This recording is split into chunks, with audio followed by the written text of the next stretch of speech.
Barry, what's the current state of play? Yeah, Annelie, it doesn't look good for the city of Tshwane, the new leadership coming in and making it quite clear when they left office, when the administrators were appointed in March this year, they had a surplus of nearly 300 million rand. They're saying that they had worked up to that since the appointment, their election rather, in 2016. They managed to dig back at the deficit that they were sitting with at that time. Well, they've been left with another deficit, this time 4.4 billion rand. I was speaking to the MMC for Finance, and the way she explained is that they're starting from scratch again. They're basically back in the position they were financially that they were in 2016. So to put it in terms of, to understand of the money that is available for the city. The way it was explained to me is that back in March, they had about 65 days of money available, days of money where they'd be able to settle the liabilities for the city of Tshwane. What they sit with at the moment is a mere 12 days. So that's the amount of money that has been that they're sitting with operational budget, if you want to call it that, in order to be able to settle their liabilities. So it is certainly a very dire situation. They want to get down to addressing that. So will residents bear the burden for the situation, and if not, where will the money come from? You know, yeah, big question. I mean, as a member of the city of Tshwane myself, you don't want to be lumped with further taxes or rate hikes, anything that would further hit our pockets in this difficult time. Many people having lost their jobs or having taken pay cuts.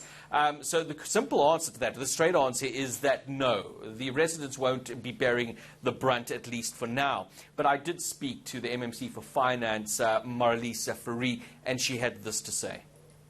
Payment levels dropped significantly. Now, we're trying to find out whether that's COVID-related or whether it is simply a question of consumers not willing to pay.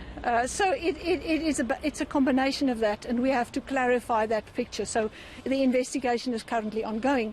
But we cannot change any rate on property rates or tariffs that was approved for the services during a financial year. So there won't be any increases to try and recoup revenue, etc., etc. The principal issue is to regain the trust of the consumers in Tshwane, so for them to say, okay, I'm willing to pay my account, because that is the fundamental issue. Without money, we can't provide services. So it's a balance between those two, and the appeal is to say, please, let's begin to put trust back into the municipality after the disruption the past couple of months, 6-8 months.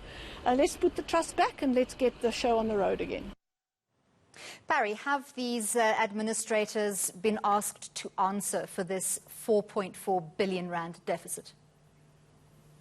Well, we certainly are waiting for an explanation for how we did end up in this position. And as part of the investigation that is being conducted by the newly appointed mayor and his mayoral committee members, Fourie was explaining to me of how they're still trying to understand it, but it is various factors that are at play. The one side, she just referred to it there, is the aspect of the impact of COVID-19. There are fewer people who are able to pay their rates, but there are also people who are simply saying they're not going to be paying for their services. So they're trying to encouraging those people to settle their accounts with the city of Tshwane. And the other side, and this is perhaps where the understanding really needs to come from, is was there an overcommitment? Was there overspending by the administrators during this period? But it'll certainly form part of that investigation to try and get a better understanding of how we find ourselves in this position. Thank you very much. That was our reporter, Barry Bateman.